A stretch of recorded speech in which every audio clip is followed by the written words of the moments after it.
Hey everyone, welcome to the No Reservations podcast, episode number 44, and happy Halloween. Well, it is right around the corner as I'm recording this, so it's not Halloween yet, but you wouldn't know that based on any store you go into. And this one is going to be all about some Halloween marketing, maybe some menu ideas, some strategy. But honestly, if you're listening to this episode and it's not October or anywhere near October, you might be able to get some ideas based off of some other holidays that are known throughout the land. So listen in.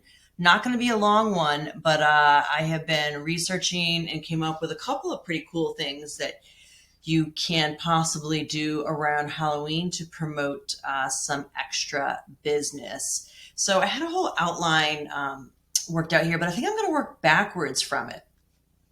That's just kind of how my brain works.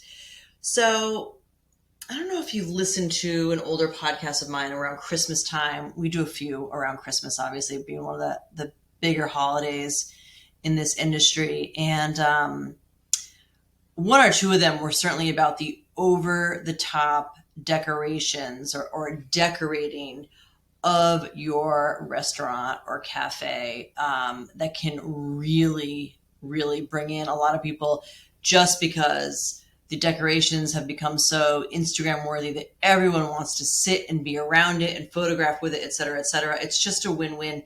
And while it's not necessarily cheap, it's also not breaking the bank.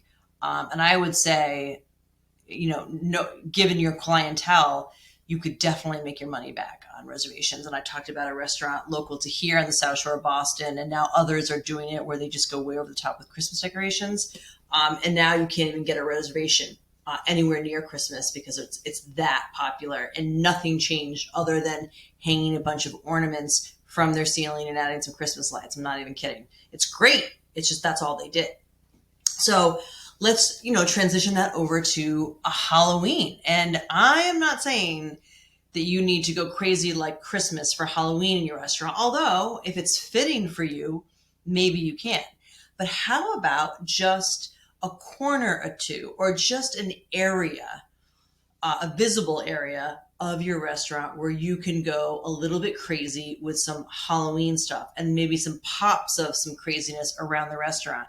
Again, it really does depend on your concept, but overall, I think there's probably a really great way that you may not be thinking of that you can implement some Halloween vibes in your restaurant that aren't just about putting some candles and some jack-o'-lanterns around your restaurant and calling it a day. Like, really go over the top in an area of your restaurant with everything that you can think of when it comes to Halloween, enough so that people stop, gawk, and want to take a picture of it. So it can be funny over the top. It could be just really cool over the top. And if that's not your forte, if that's not something you're good at, you know what you can do? Go on your social media and ask for someone who is good at it. Hey, we're thinking of doing this for Halloween for our restaurant. Do you know any good, amateur decorators that might come in and help us out? That way you might get a couple of, part-time workers or like stay-at-home moms or dads that have a great eye for design and would love to just be able to do it for you and be able to say, hey, I help decorate the Halloween space at this restaurant. You should go check it out. Plus, they'll want to bring their friends and family and neighbors, whatever, to come and check it out. So that could be a win-win as well. And then you don't actually have to do the design work unless that's your forte. But I definitely think that there is a lot lacking in what businesses can do when it comes to decorating around the holidays. Your personal feelings about holidays aside, and I can say that in all truthfulness because Halloween is my least favorite holiday. I have never when I was a kid, like under 12, I loved Halloween. Other than that, not a fan of Halloween, not a fan of decorating, not a fan of all that candy because I will eat it all. Like, I'm just not a fan of it, but I'm only looking at this from a business strategist viewpoint, and the sky is the limit for what you can really, really do with it. So that's where I want to start with the marketing magic behind Halloween. Absolutely create an Insta-worthy photo op with some amazing decorations. Get your community involved in helping you do it. You're going to want to get on that right away if Halloween's close. But honestly, if you're listening to this and it's October 10th, go run to the party store, go run to Walgreens, Target, Amazon online. Amazon's probably the best place to get stuff for cheap, and just have a bunch of stuff sent in and just go to town with it. And along with that, if it makes sense, how about a playlist? Now, it's so easy with Spotify right now to just look up a fun adult holiday playlist or a kids holiday playlist or whatever for Halloween. And it's just going to have the beat of Monster Mash. You might even have a bunch of remixes of Monster Mash and a couple of other of the well-known Halloween tunes that you can just have played throughout. That just really just adds to the atmosphere that you're creating, that create for these great Instagram moments, that create for people to talk about it and talk about your restaurant and the time that they had there. So we've got not only over the top, inexpensive, over the top decorations, whether it's just a corner or a space, front or back, inside or out of your restaurant, but then we have the music to go with it.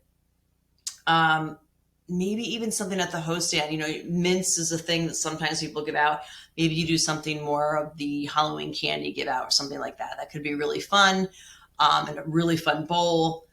A great way for the host to engage with you or your young children or whatever by handing out the candy. Not that anyone needs more candy, but it's just part of the season. So I would just go with it when it comes to that. So that's kind of the 360,000 foot view of the restaurant, the decorations. But now once we go into the restaurant, let's talk about a couple of things that you could do there. Now, of course, you could, definitely do a costume party if it makes sense. That's not a big one for me. I mean, that's just like an easy one to say. If it makes sense for you, if you happen to have a bar and people love to dress up and maybe you do a costume party. What about something more just for kids to come in with their costumes? And I would not recommend doing like, hey, come in here early on Halloween night before trick-or-treating. Like, nobody's going to do that. I mean, you can. I just don't think anyone's going to do that. I have kids that were once young. I still remember when I was a kid, like, you don't go to a restaurant on Halloween. You're so giddy and excited about getting dressed up and waiting for the sun to go down so you can go out trick-or-treating. The last thing you want to do is be wasting your time in a restaurant. You just want to get out there and get that candy, right? So I'm not saying do it then, but maybe you do it depending on the night of the week that Halloween falls on, or the night of the week that trick-or-treating for your community falls on. Here, it's by town. And there are many towns here that trick-or-treating is always the Saturday before Halloween, which is new to me because where I grew up and in the town that I live in now, it's on Halloween no matter what day it is. But there are many towns that do it on the Saturday before, or maybe there's another time. So just keep that in mind. But maybe there's another time where, the kids want to just wear their Halloween costume more than once. And if they're young enough, they will wear it out in public. It's probably not for teenagers. And they come in and they can eat for free if they bring it in. If you are part of a mall or an outdoor shopping space or whatnot that has a trick-or-treating program, definitely get involved with that and maybe send something home that's not just for the kids, but maybe it's for the adults of the family as well. Maybe you can put a $5 or a $10 or a $15 coupon or gift card in the trick-or-treat bag you give your kids. If trick-or-treating is done in your shopping community, that's big around here as well. That could be a good way to get people to come back. There's just so many things that you could do with the Halloween vibe. What the whole point is, just make use of it. Know that this is a holiday, whether you like it or not. People pay attention and use it, squeeze every last ounce out of this Halloween holiday that you can. Okay, so that's some events. I mean, unless you're going to do a costume party, like I said, which is pretty rare and really dependent on that. Maybe you can offer something with the kids wearing their costume, but then you're going to really be counting on young families for that. Other than that, I would really focus much more on the Instagram-worthy photos and the actual items themselves. So here's something that I thought about today that I thought might be good. You could do a monster veggie platter. So what I've been learning a lot lately as I do some research on restaurants and foods and definitely, audiences and Instagram, is that the way that you present the food is equally as important as to what the food actually is. So for an example, I have a young teenage daughter that her appetite changes as the wind blows, it seems like. But if I present something to her in a certain way, she will definitely be more likely to eat it if she likes the way it's presented. Case in point, just trying her to have, some yogurt in the morning, like is bad enough. And if I say to her, oh, you know what, if you just add some like granola and some blueberries or banana to that, like it'll be a much more hearty, protein rich breakfast for you. And she'd be like, no, that sounds gross. It sounds gross, blah, blah, blah. Cause that's just me telling her. But she went to a place the other day that does these bowls, and it was the same thing was presented to her with granola, with bananas, with blueberries. And because she loved the way this place called Crave in Hull presented it to her, she's like, it was the greatest thing ever. I was like, dude, I've been telling you to eat that forever. So presentation is key. And I am thinking that around Halloween time, as we all know, certainly as parents, that your kid is going to be eating tons and tons and tons of candy, whether you know it or like it or not. They just are, because it's available everywhere. So maybe to combat that, you do something more like a monster veggie platter, and you just do a ton of vegetables, but maybe plate it or design it in a way that goes with Halloween colors. So you could do orange peppers and different apples or whatever. So maybe it's a fruit and vegetable, and you just the way you're presenting it and put it together, really creative, maybe really fun. Maybe it's done in like a Jenga form, just anything that makes it fun, unique, and different. And then that's a great way to get kids to eat vegetables they might not normally want to, fruit the same way. You could certainly do that with kids menus as well, just giving them some Halloween names to go with it, and then the plating would be really fun. And you can certainly do that. It's a kid holiday if you ask me, so that's more kids centered, but you can certainly do it with some adult specials as well. But one of the greatest things that I had come across in this research is Black Magic Margaritas. Made with blackberries. And you can use activated charcoal to create this black smoke off of it, which you know how I am. I love when things walk across the dining room and all eyes are on it. And come to find out that activated charcoal can be very good for your digestive system, not in huge doses, but in small doses, it can actually really be helpful. So to be able to add that to a drink to create that black smoke could be really interesting. And then, of course, the blackberries keep that margarita nice and dark and almost looking black for the Halloween season. So I love that. Black Magic Margaritas. You can probably look it up. I'm not the one to create it. I just came across it.